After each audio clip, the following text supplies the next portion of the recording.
ভারতের প্রশাসনিক এবং সামাজিক ইতিহাসের পাতায় এক বিরাট নতুন অধ্যায়ের সূচনা হয়ে গেল। 13.5 কোটি মানুষের এই দেশে এবারে শুরু হয়ে গিয়েছে বহু প্রতীক্ষিত জাতীয় জনগণনা বা সেন্সাস। আর এই জনগণনার প্রক্রিয়া শুরু হতেই রাজ্য জুড়ে এক নতুন উন্মাদনা এবং চাঞ্চল্য তৈরি হয়েছে।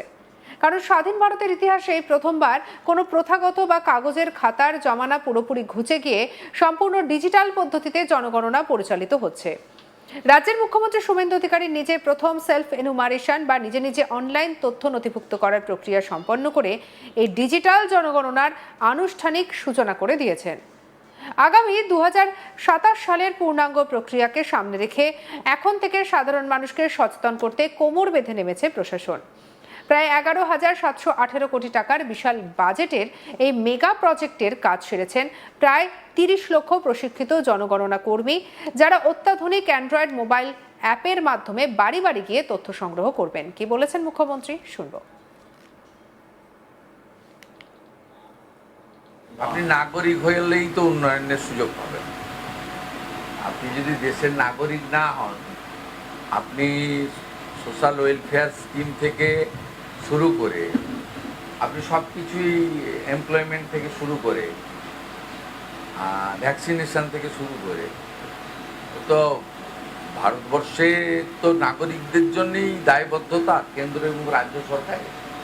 তাই একটা পরিচ্ছন্ন আদমশুমারি অর্থাৎ নাগরিক তালিকা এলে সরকারেরও পক্ষে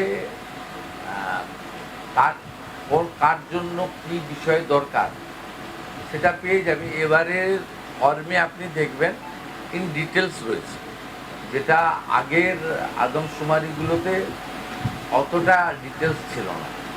এবং ফেব্রুয়ারি মাসে ফাইনালি এই ডাটাটা এসে গেলে আমাদের এই বিভিন্ন স্কিমে যে ফর্ম ফিল আপ করাতে হচ্ছে বা বিভিন্ন জাতিগত শংসাপত্র দেওয়া বা বিভিন্ন জাতিগত যে সমস্ত বেনিফিটগুলো ভারত সরকার বা রাজ্য সরকারের আছে, সেগুলোর জন্য আলাদা করে লোককে আর লাইনে দাঁড়াতে হবে না। এটা একটা অত্যন্ত পার্মানেন্ট একটা রেকর্ড আমাদের তৈরি হয়ে যাবে, যেটা দিয়ে আমরা আগামী দিনে আমাদের দেশ এবং প্রদেশকে এগিয়ে নিয়ে যেতে পারব। আমাদের বিপুল সংখ্যক সরকারি কর্মচারী, আধা সরকারি কর্মচারী, ভলেন্টিয়ার, দে আর অলরেডি ট্রেন্ড এবং তারা শপথ নিয়েছে। তারা এই কনস্টিটিউশনাল যে রেসপন্সিবিলিটি, আদমশুমারি একটা সাংবিধানিক দায়িত্বের মধ্যে পড়ে। দায়িত্ব আমি যেমন পালন করছি, একেবারে নিচে বাড়ি বাড়ি যিনি যাবেন তিনিও সেই দায়িত্ব পালন করবেন, উনি করিয়ে নিয়ে আসবেন, অসুবিধা হবে না। কিন্তু সাধারণ মানুষের মনে যে প্রশ্নটি সব থেকে বেশি ঘুরপাক খাচ্ছে তা হলো, এই জনগণনায় ঠিক কী ধরনের তথ্য দিতে হবে। ঘরে বসে বা কর্মীরা এলে কোন কোন 33টি প্রশ্নের মুখোমুখি হতে হবে আমাদের। আজকের এই প্রতিবেদনে আমরা সেই পুরো প্রশ্নপত্রটি জলের মতো সহজ করে বাংলায় আপনাদের সামনে তুলে ধরছি, যাতে জনগণনার কর্মীরা দরজায় কড়া নাড়ার আগেই আপনারা মানসিকভাবে এবং তথ্যগতভাবে সম্পূর্ণভাবে প্রস্তুত থাকতে পারেন। ডিজিটাল ভারত গড়ার স্লোগানকে সামনে রেখে এবারের জনগণনা সম্পূর্ণ পেপারলেস বা কাগজবিহীন করা হয়েছে। জনগণনার কাজ মূলত দুটি পর্যায়ে বিভক্ত। প্রথম পর্যায়ে বাড়ি বাড়ি গিয়ে তালিকা তৈরি এবং সেলফ এনুমারেশনের মাধ্যমে প্রাথমিক ডেটা সংগ্রহের কাজ চলছে। আর দ্বিতীয় পর্যায়টি হলো বা চূড়ান্ত পর্যায়টি হলো নির্ধারিত হয়েছে যে আগামী 2027 সালের ফেব্রুয়ারি মাসের মধ্যে। তবে এবারে জনগণনার সব থেকে বড় ঐতিহাসিক বা রাজনৈতিক তাৎপর্যপূর্ণ দিক হলো 1931 সালের পর এই প্রথমবার স্বাধীন ভারতের মাটিতে জনগণনার পাশাপাশি বিশদে জাতিভিত্তিক বা কাস্ট বেসড পরিসংখ্যানও সংগ্রহ করা হবে। এর ফলে দেশের প্রতিটি জনগোষ্ঠীর সামাজিক এবং অর্থনৈতিক অবয়ব কেমন তা যেমন স্পষ্ট হবে, তেমন সরকারের নীতি প্রণয়নের ক্ষেত্রেও এক বিরাট পরিবর্তন আসবে। মুখ্যমন্ত্রী শুভেন্দু অধিকারী সাধারণ মানুষকে আহ্বান জানিয়েছেন যেন সবাই এই জনগণনা কর্মীদের যথাসম্ভব সাহায্য করেন এবং নির্ভুল তথ্য দিয়ে দেশকে সহযোগিতা করেন। কারণ আপনার দেওয়া একটি সঠিক তথ্যই নির্ধারণ করবে আপনার এলাকার এবং আগামী দিনে দেশের সামগ্রিক উন্নয়নের রূপরেখা। তাহলে আর দেরি কেন, এক নজরে দেখে নেওয়া যাক সেই 33টি নির্দিষ্ট প্রশ্ন, যেগুলির উত্তর আপনাকে বা আপনার পরিবারকে দিতে হতে পারে।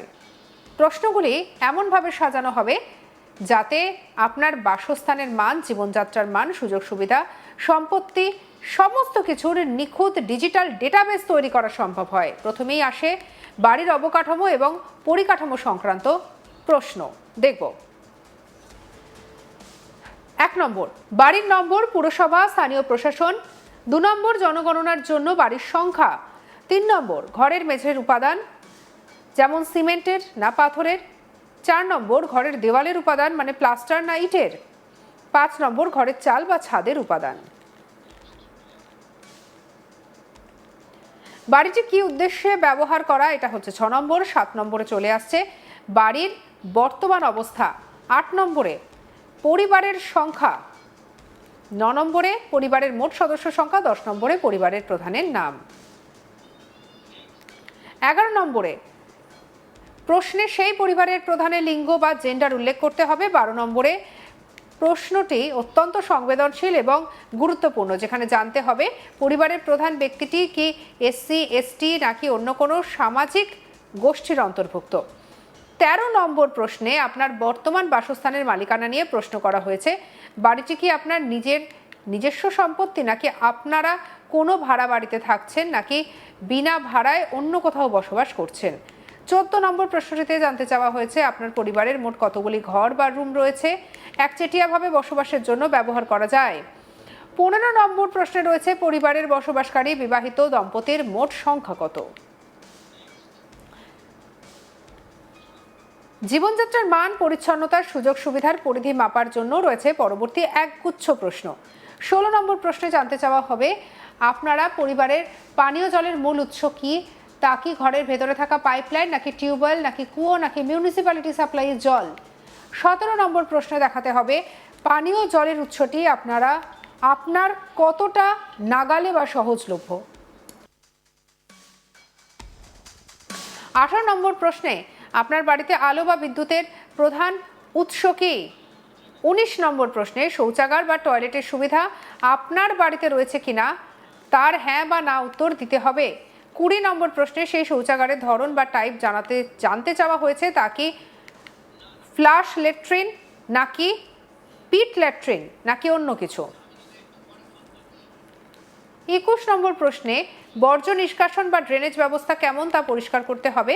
22 নম্বর প্রশ্নে বাথরুম বা স্নানাগারের সুবিধা রয়েছে কিনা তা জানতে চাওয়া হয়েছে। 23 নম্বর প্রশ্নে রান্নাঘরের পৃথক সুবিধা, গ্যাস সিলিন্ডার, এলপিজি বা পিএনজি বিবরণ দিতে হবে। 24 নম্বরে রান্নায় ব্যবহৃত প্রধান জ্বালানি কি ধরনের, কেরোসিন নাকি এলপিজি নাকি কাঠকয়লা, তা জানাতে হবে। তালিকার শেষ অংশটি সবথেকে আকর্ষণীয়, কারণ এখানে সরাসরি আপনার পরিবারের অর্থনৈতিক সক্ষমতা, আধুনিক প্রযুক্তির ব্যবহার পরিমাপ করা হয়েছে। 25 নম্বর প্রশ্নে জানতে চাওয়া হয়েছে আপনাদের বাড়িতে কোনো রেডিও বা ট্রান্সমিটার আছে কিনা। 26 নম্বর প্রশ্নে টেলিভিশন বা টিভি থাকা বা না থাকা নিয়ে প্রশ্ন থাকবে। 27 নম্বরে আপনার পরিবারের ইন্টারনেট সংযোগ বা ব্রডব্যান্ড ব্যবহার করা হয় কিনা তা জানাতে বলা হয়েছে। 28 নম্বর প্রশ্নে রয়েছে ল্যাপটপ, কম্পিউটার বাড়িতে থাকার বিষয়টি। 29 নম্বর প্রশ্নে আপনার পরিবারের সদস্যদের কাছে টেলিফোন, সাধারণ মোবাইল ফোন, স্মার্টফোন রয়েছে কিনা তার হিসাব দিতে হবে। 30 নম্বর প্রশ্নে জানতে চাওয়া হয়েছে আপনাদের যাতায়াতের জন্য সাইকেল, স্কুটার, মোটরসাইকেল বা মোপেড জাতীয় কোনো বাহন রয়েছে কিনা। 31 নম্বরে 4 চাকা গাড়ি, জিপ কিংবা ভ্যানের মালিকানা নিয়ে প্রশ্ন উঠছে। 32 নম্বর প্রশ্নে জানতে চাওয়া হচ্ছে পরিবারের প্রধান খাদ্যশস্য কি, আপনি কি প্রধানত চাল, গম নাকি অন্য কোনো খাবার খান। আর একেবারে শেষ প্রশ্ন অর্থাৎ 33 নম্বরে মোবাইল ফোনের নম্বর চাওয়া হয়েছে, যা শুধুমাত্র জনগণনা সংক্রান্ত জরুরি যোগাযোগের ক্ষেত্রে ব্যবহার করা হবে। বিশ্লেষকদের মতে 33টি প্রশ্নের উত্তর যখন ডিজিটাল অ্যাপের মাধ্যমে সরাসরি দিল্লির সেন্ট্রাল সার্ভারে আপলোড হবে, তখন দেশের প্রতিটি নাগরিক সামাজিক এবং অর্থনৈতিক নিরাপত্তার এক অভাবনীয়, স্বচ্ছ, ছবি সরকারের সামনে চলে আসবে।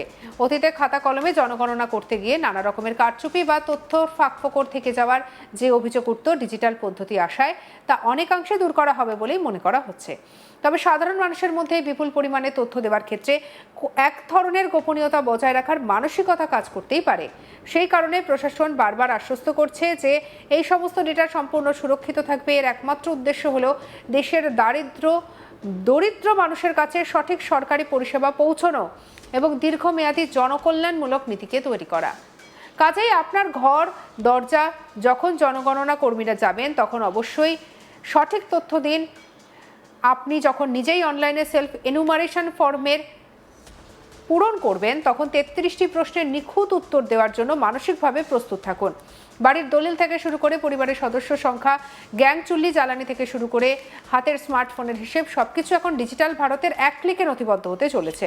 সুশাসন এবং সঠিক পরিসংখ্যানের উপরে ভিত্তি করে একটি শক্তিশালী এবং আত্মনির্ভর ভবিষ্যৎ গড়ে তোলার এই মহা অভিযানে প্রতিটি নাগরিক সচেতনভাবে সহযোগিতা আজ একান্ত কাম্য। সঙ্গে রাখুন আজ তাক বাংলাকে, সাবস্ক্রাইব করতে ভুলবেন না।